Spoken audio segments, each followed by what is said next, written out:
Godwin John ministries வழங்கும் தினம் ஒரு சத்திய வார்த்தை. இந்த ஆடியோ நிகழ்ச்சிக்கு உங்களை அன்புடன் வரவேற்கிறோம்.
உன்னதத்தில் இருக்கிற தேவனுக்கு மகிமையும் பூமியிலே சமாதானமும் மனுஷர் மேல் பிரேமம் உண்டாயிருப்பதாக.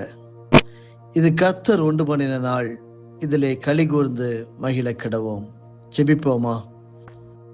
நீதியும் நேர்மையும் உள்ள எங்கள் பரிசுத்தமான நல்ல ஆண்டவரே, உம்மை நன்றியோடு துதிக்கிறோம், ஸ்தோத்தரிக்கிறோம். இந்த புதிய நாளிலே கர்த்தர் அருளிருக்கிற எல்லா பாக்கியங்களை நினைத்து, நன்மைகளை நினைத்து உமக்கு நாங்கள் நன்றி செலுத்துகிறோம்.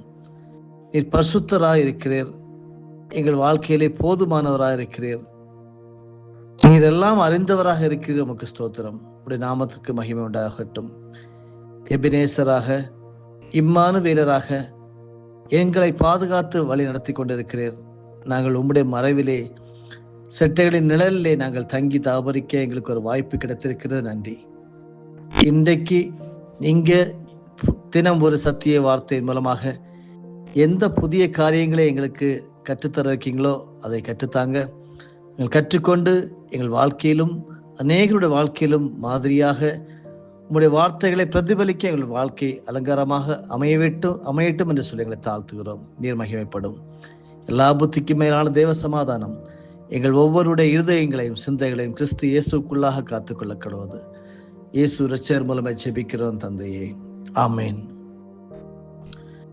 காட்வின் ஜான் மினிஸ்ட்ரீஸ் தொகுத்து வழங்கும் தினம் ஒரு சத்திய வார்த்தை. இந்த நாளுக்குரிய தியானத்தின் தலைப்பு, தேவ சமூகம் எங்கே? பழைய ஏற்பாட்டின் புத்தகமாகிய சங்கீத புத்தகம் 139 சங்கீதம் 7வது வசனத்திலே சங்கீதக்காராகிய தாவீது ஆண்டவரோடு பேசக்கூடிய ஒரு வார்த்தை, உம்முடைய ஆவிக்கு மறைவாக எங்கே போவேன்? உம்முடைய சமூகத்தை விட்டு எங்கே ஓடுவேன்? இது ஒரு கேள்வியோடு அவர் கேட்டிருக்கக்கூடிய ஒரு வாக்கியம். அநேகர் நாம் நினைக்கிறோம், தேவ சமூகம் என்பது எங்கேயோ இருக்கிறது, அதை நான் நாடி தேடி சென்று அதை நான் அடைய வேண்டும் என்று சொல்லி நாம் நினைக்கிறோம். வியாபார பிரமுகர் ஒருவர் வாரத்தில் 6 நாட்களும் மிக தீவிரமான வியாபாரத்தில் இருப்பார். ஞாயிறு அன்று வேறு எந்த அலுவலிலும் ஈடுபடாமல் சபை ஆராதனைகளில் கலந்து கொள்வார். ஞாயிற்றுக்கிழமை தேவ சமூகத்தில் செலவிட வேண்டிய நாள், அதை வேறு எதற்கும் செலவிடக்கூடாது என்று பக்தி பூர்வமாய் பேசுவார். வாரத்திற்கு ஒருமுறை உபவாசம் என்பது போல பலர் வாரத்திற்கு ஒருமுறை தேவ சமூகம் என்ற கொள்கையை கடைபிடிக்கின்றனர். பலருக்கு தேவ சமூகம் என்ற ஒரு உணர்வே வாரத்திற்கு ஒருமுறை சபை கூடி வரும்போதுதான் வருகிறது. பல போதகர்கள் வாரத்திற்கு ஒரு நாளை தேவ சமூகத்தில் செலவழிக்க கூடாதா என்று அங்கலாய்ப்பார்கள். படிக்க கேளுங்கள் 139வது சங்கீதம், ராக தலைவனுக்கு ஒப்புவிக்கப்பட்ட தாவீதின் சங்கீதம். கர்த்தாவே, நீர் என்னை ஆராய்ந்து அறிந்திருக்கிறீர். என் உட்கார்தலையும் என் எழுந்திருக்குதலையும் நீர் அறிந்திருக்கிறீர். என் நினைவுகளை தூரத்திலிருந்து அறிகிறீர். நான் நடந்தாலும் படுத்திருந்தாலும் என்னை சூழ்ந்திருக்கிறீர். என் வழிகளெல்லாம் உமக்கு தெரியும். என் நாவில் சொல் பிறவாததற்கு முன்னே இதோ கர்த்தாவே, அதையெல்லாம் நீர் அறிந்திருக்கிறீர். முற்புறத்திலும் பிற்புறத்திலும் நீர் என்னை நெருக்கி உமது கரத்தை என்மேல் வைக்கிறீர். இந்த அறிவு எனக்கு மிகுந்த ஆச்சரியமும் எனக்கு எட்டாத உயரவுமாய் இருக்கிறது. உம்முடைய ஆவிக்கு மறைவாக எங்கே போவேன்? உம்முடைய சமூகத்தை விட்டு எங்கே ஓடுவேன்? நான் வானத்திற்கு ஏறினாலும் நீர் அங்கே இருக்கிறீர். நான் பாதாளத்தில் படுக்கை போட்டாலும் நீர் அங்கேயும் இருக்கிறீர். நான் விடியற்காலத்து செட்டைகளை எடுத்து சமுத்திரத்தின் கடையாந்திரங்களிலே போய் தங்கினாலும் அங்கேயும் உமது கை என்னை நடத்தும், உமது வலதுகரம் என்னை பிடிக்கும். இருள் என்னை மூடிக்கொள்ளும் என்றாலும் இரவும் என்னை சுற்றி வெளிச்சமாயிருக்கும். உமக்கு மறைவாக இருளும் அந்தகாரப்படுத்தாது, இரவும் பகலை போல வெளிச்சமாயிருக்கும். உமக்கு இருளும் வெளிச்சமும் சரி. நீர் என் உள்ளின் திரியங்களை கை கொண்டிருக்கிறீர். என் தாயின் கற்பத்தில் என்னை காப்பாற்றினீர். நான் பிரமிக்கத்தக்க அதிசயமாய் உண்டாக்கப்பட்டபடியால் உம்மை துதிப்பேன். உமது கிரியைகள் அதிசயமானவைகள், அது என் ஆத்மாவுக்கு நன்றாய் தெரியும். நான் ஒளிப்பிடத்திலே உண்டாக்கப்பட்டு பூமியின் தாழ்விடங்களிலே விசித்திர வினோதமாய் உருவாக்கப்பட்ட போது என் எலும்புகள் உமக்கு மறைவாயிருக்கவில்லை. என் கருவை உம்முடைய கண்கள் கண்டது. என் அவயவங்களில் ஒன்றாகிலும் இல்லாத போதே அவைகள் அனைத்தும், அவைகள் உருவேற்படும் நாட்களும் உமது புஸ்தகத்தில் எழுதியிருந்தது. தேவனே, உமது ஆலோசனைகள் எனக்கு எத்தனை அருமையானவைகள்! அவைகளின் தொகை எவ்வளவு அதிகம்! அவைகளை நான் எண்ண போனால் மணலை பார்க்கிலும் அதிகமாம். நான் விழிக்கும் போது இன்னும் உம்மண்டையில் இருக்கிறேன். தேவனே, நீர் துன்மார்க்கனை அழித்தீரானால் நலமாயிருக்கும். இரத்த பிரியரே, நீங்கள் என்னை விட்டு அகன்று போங்கள். அவர்கள் உம்மை குறித்து துன்மார்க்கமாய் பேசுகிறார்கள். உம்முடைய சத்துருக்கள் உமது நாமத்தை வீணாய் வழங்குகிறார்கள். கர்த்தாவே, உம்மை பகைக்கிறவர்களை நான் பகையாமலும் உமக்கு விரோதமாய் எழும்புகிறவர்களை அருவருக்காமல் இருப்பேனோ? முழு பகையாய் அவர்களை பகைக்கிறேன். அவர்களை எனக்கு பகைஞராக எண்ணுகிறேன். தேவனே, என்னை ஆராய்ந்து என் இருதயத்தை அறிந்து கொள்ளும். என்னை சோதித்து என் சிந்தனைகளை அறிந்து கொள்ளும். வேதனை உண்டாக்கும் வழி என்னிடத்தில் உண்டோ என்று பார்த்து நித்திய வழியிலே என்னை நடத்தும். 139 சங்கீதத்தின் 7வது வசனம், உம்முடைய ஆவிக்கு மறைவாக எங்கே போவேன்? தேவ சமூகம் எங்கே என்று சொல்லிதான் நாம் இன்று ஆழமாக வேதாகமத்தின் அடிப்படையிலே தியானித்துக் கொண்டிருக்கிறோம். தேவ சமூகம் என்பது ஏதோ ஒரு இடத்திலோ ஏதோ ஒரு நாளிலோ அல்ல.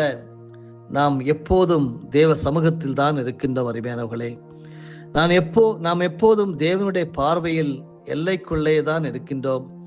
தேவனுடைய கண்கள் எப்போதும் நம்மை கவனித்துக் கொண்டேதான் இருக்கின்றன. இவ்விதமான ஒரு ஆவிக்குரிய விழிப்புணர்வுடன் வாழ்வதே ஆவிக்குரிய வாழ்க்கை.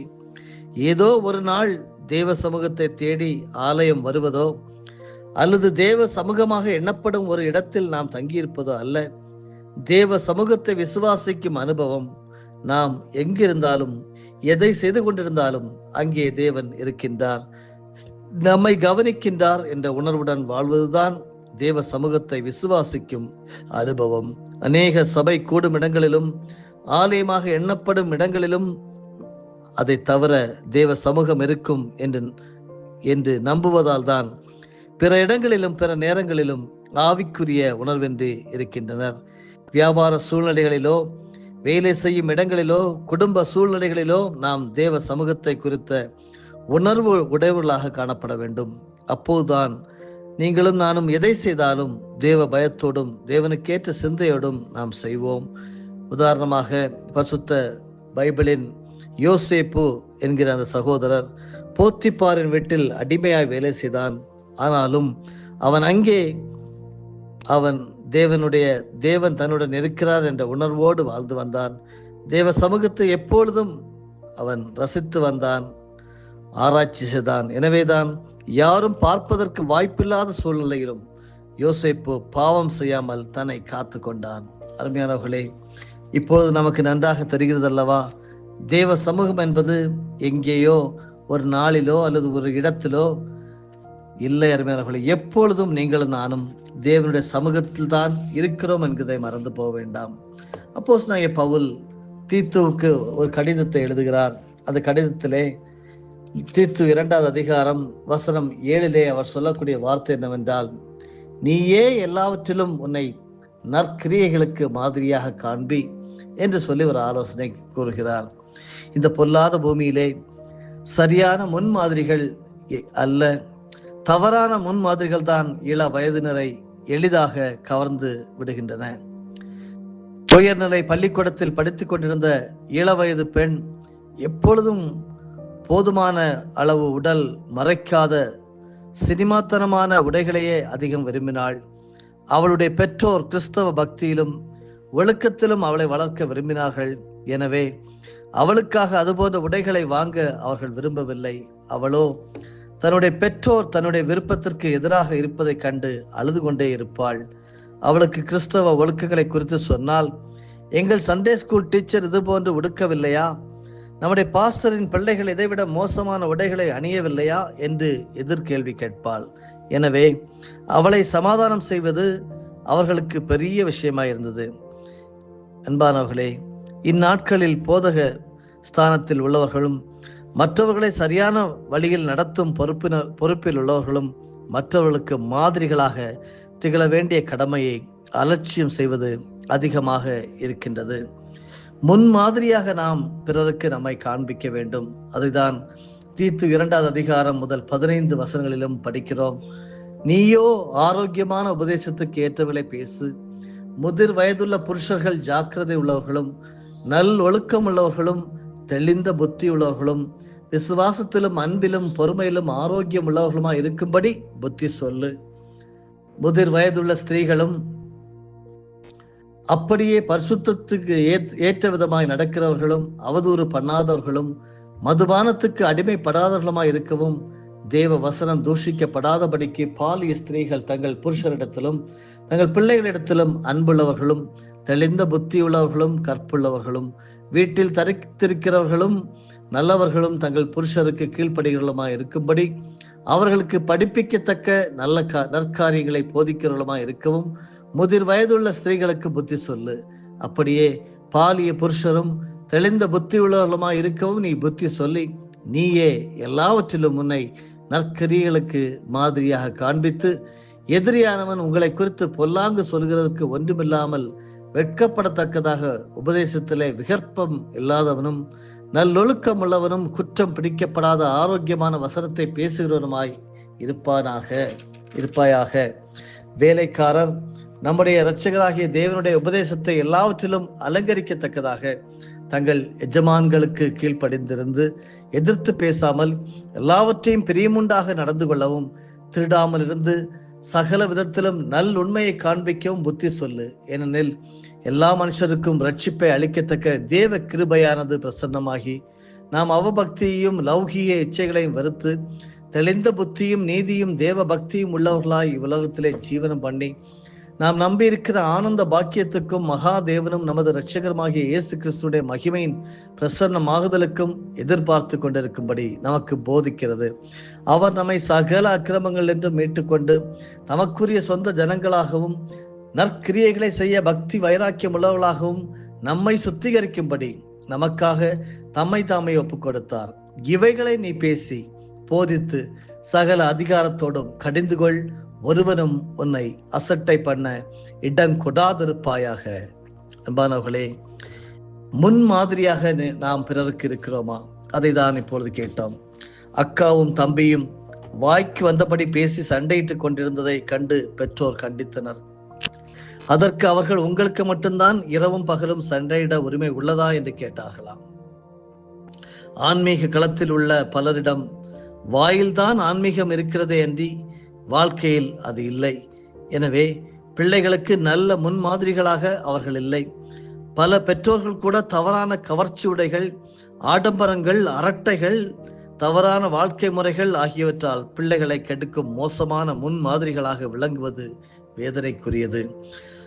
பிரியமானவர்களே, சபை ஆராதனைக்கு கவர்ச்சியான உடை அணிந்து வந்த ஒரு பெண்ணை பார்த்து ஒருவர், இப்படியுமா பிள்ளைகள் மோசமாக உடை அணிவது என்றாராம். அதை கேட்ட இன்னொருவர், அவருடைய அம்மாவை விட இவள் எவ்வளவோ பரவாயில்லை என்றாராம். சிந்திக்க வேண்டும் அருமையானவர்களே. பெற்றோர்களே, போதகர்களே, நீங்கள் நல்ல முன்மாதிரிகளா? அதிகமான போதனைகளை விட சரியான முன்மாதிரி வாழ்க்கைதான் மற்றவர்களை சிந்திக்க தூண்டும். கிறிஸ்தவர்களாக நாம் வாழ்ந்து கொண்டிருக்கும் போது நம்முடைய முன்மாதிரியான வாழ்க்கை மட்டும்தான் பிறரை கிறிஸ்துவின் அண்டைக்கு சேர்க்க முடியும். உன் பார்வைக்கு நீ எப்படி இருக்கிறாய் என்பதை அல்ல, தேவனுடைய பார்வையில் எப்படி இருப்பாய் என்பதை அறிவதே ஞானம். சமர்ப்பிப்போமா? அன்பு நிறைந்த நல்ல ஆண்டவரே, தேவ சமூகம் என்கிற தலைப்பிலே எங்கே இருக்கிறது என்று நாங்கள் தேடி ஓடி அலைய வேண்டிய தேவையில்லை. தேவ பிரசன்னம் எங்களுக்குள்ளே தான் இருக்கிறது.